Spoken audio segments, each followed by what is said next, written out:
Justin Tomlinson. Thank you, Mr McCabe, and it's a pleasure to serve under your chairmanship once again in the Westminster Hall. And I pay tribute to the honourable member from East Kilbride, who's got a long-standing reputation for being a really proactive, constructive chair of the All-Party Parliamentary Group for Disability. And I've had the pleasure of attending many of those visits, including one virtually this week as we embrace new technology. And I know she is held in wide regard across government, and that was reflected in the nature of this debate that was done in good nature, good spirit, and absolutely highlighting those important concerns that we collectively have to address as we navigate the unprecedented challenges of COVID.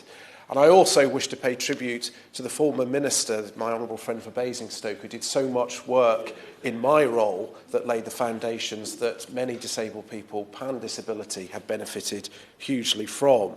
And I will try and respond to as many of the points as I can, in particular where individual MPs have raised a specific point.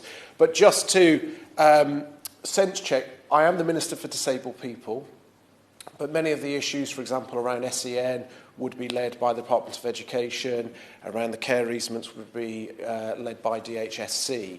Now, I've attended Women and Equality Select Committee that's covered those things, so I have a reasonable understanding. But I have two primary roles as the Minister for Disabled People. I am responsible for all things related to disability with DWP, predominantly providing disability benefits, but also through our disability unit that was launched last year, which is based in Cabinet Office, but I am responsible for. It is the eyes and ears of disability issues across government to make sure that disability issues are embedded into policy development. And to make my job much, much easier, it is personally supported by the Prime Minister, and it is brought up at Cabinet and in interministerial groups where I get to instruct other ministers of the importance of disability issues. But we are an asset across government because we spend, and I in particular spend, a huge amount of my time doing stakeholder engagement. All of the national charities that were mentioned in the speeches today I have met in the last 7 days. And that's just part of my ongoing work. I enjoy talking to people with real lived experience. And we then flag that up with the relevant department if it isn't DWP. And it does make a tangible difference. Many people talked about the challenges of accessing food during COVID. Actually, RNIB were one of the many charities who we were able to link up with DEFRA that then allow them to bring their real lived experience, which sped up the process of improving the situation. And the minister in DEFRA then was able to share that as best practice with other ministers and said, look at us as a helpful resource. We can signpost to those with expertise that speed up policy development and make sure it is right first time. Now, looking at the broader points of raised, accessible communications, absolutely. And again, through interministerial groups, with the support of the Prime Minister, we have been reminding cross-government departments and public sector organisations outside of government that they have a duty under the Equality Act to make sure communications are accessible. Using RNIB again, they have proactively helped look at communications and put it into easy read, into Braille. In my own department, we've launched our Death Sign YouTube channel that then explains our benefits through BSL. There's a lot more best practice we have to share, but again, through the Disability Unit, we are keeping a very close eye on what the government and other connected organisations. I'll take some interventions in a bit. Let me just clear a few things first. I also believe that we need to be smarter with how we use our stakeholders around future announcements in terms of the difference in guidance on Tier 1, 2 and 3. And what we should be doing is making sure as quickly as possible we communicate to our extensive network of stakeholders potential impacts or opportunities as guidance changes, so they can then very quickly share that with our members. Because a lot of communication is reliant on people watching the news, following our powerful speeches in Parliament, and sometimes they don't. So we need to rely on our stakeholders network who have much better reach than our Twitter channels. And I think it was also highlighted, both my honourable friend in Warrington South and my honourable friend in Southend, the trust, expertise and reach of good local organisations. And again, if they are part of sharing the communication, we know that those that are at most need of getting good communication, we'll be able to do that. Around social distancing and hidden disabilities, the Honourable Member for Enfield Southgate is absolutely right about the Sunflower Lanyard. The dilemma for the government is actually technically it's a commercial organisation because they can sell these lanyards, and governments don't normally publicly endorse a commercial organisation when there are competitors, because you're not meant to pick winners, you're meant to do open exercises.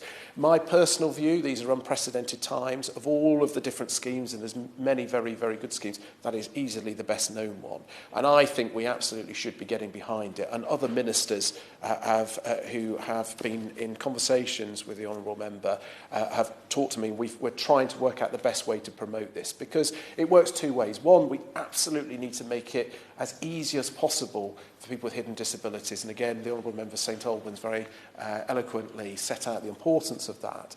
But also for those who we rely on challenging people who aren't abiding by the rules, because they don't like it when they get it wrong and they ask somebody with a hidden disability. So we've got to get it right for both ends. And it's something I'm really keen to push on, and I think that is the best possible scheme. I also pay tribute to organisations like TfL, who have been brilliant in improving communications so that the general public are more aware around hidden disabilities. And I know lots of other businesses looking at that, and I want to encourage them to do more. And I welcome the fact that the NHS are trialling 250,000 clear masks. And I think, again, there will be some lessons to learn from there. On to the care easements. There were only 8 of the 151 local authorities who used it. It is meant to be a last resort. It isn't carte blanche. It's underpinned by the Human Rights Act. But the broad principle is, if COVID causes you to have such a depleted workforce, you do not want to be in a situation where immediate urgent care in somebody's home is missed for the sake of filling in an annual report. Now, that's an extreme example, but that is the sort of reason why, with great reluctance, we all collectively voted for that. And absolutely, the moment we don't need those emergency powers, they should go. And what stakeholders were asking me, and many of the stakeholders also actually deliver adult social care, so they were saying it from 2 angles, is to make sure that there is good transparency. So when a local authority does that, not only is the CQC keeping an eye on that, but independent stakeholders can keep an eye on that. We raised that. That was an example of something where it came to us, disability unit took it cross government, and within hours, that guidance was pushed through, and it was easier to be more transparent. And again, we will keep a close eye on that. Turning to the areas that I'm responsible around DWP in terms of face-to-face assessments. And my shadow kindly said that we should continue to improve them. Rightly, they were introduced under a Labour government. We've done over 100 improvements following 5 independent reviews. And that will, one of the things from suspending the face-to-face assessments and doing the auto-renewals for assessments is what limited capacity we had left was then able to concentrate on those new claimants. So new disabled people, people with health conditions could access financial support. Those whose conditions had changed, i.e. so they would be entitled to more money, and absolutely those with terminal illness, so we could still process those with between 4 to 6 days. And we brought forward telephone assessments. Now, we had planned to pilot those over 12 to 18 months. We piloted them over about 12 to 18 minutes, I think, in the end.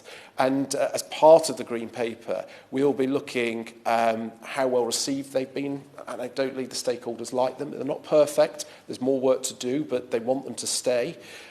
Will video assessments help? What more can we do to gather clearer evidence that increases the likelihood of a paper-based review and getting the assessment right first time round? And collectively, the improvements we've been making have delivered an additional £10 billion a year to support people with disabilities on long-term health conditions. Access to work is changing.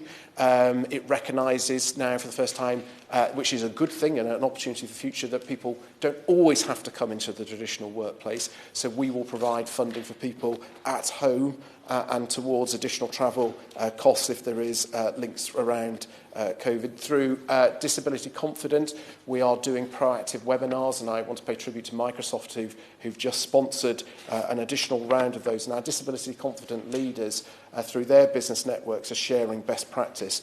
And on the broader points about disability employment support, all of the health and work programmes, intensive personalised employment support, access to work, disability confident, all that funding is being protected. And all of the package of the £30 billion plan for jobs is open up to disabled people, and access to work can help if additional assistance is needed, and we are working proactively with our job centres to promote that. And then on the final broader point about national strategy and green paper, both are happening. Green paper focuses on the DWP around improving access to evidence, assessments, managed reconsideration appeals and employment support, and we're actively doing pre-stakeholder engagement before we look to launch the green paper towards the end of the year. The National Strategy for Disabled People, personally supported by the Prime Minister, is the cross-government. Each department has to set out what their ambitious priorities are to remove barriers and be more inclusive for disabled people. We will then put that to disabled people for them to audit, and then we will bring forward conclusions on both of those papers. We are absolutely determined that there will be an inclusive recovery. Disabled people's organisations and stakeholders will always be at the heart of our policy development. We are proud that we delivered record disability employment and that we are increasing funding for those most in need in society. COVID has given us unprecedented challenges, but we will not be diminished in our ambition to improve the lives of disabled people.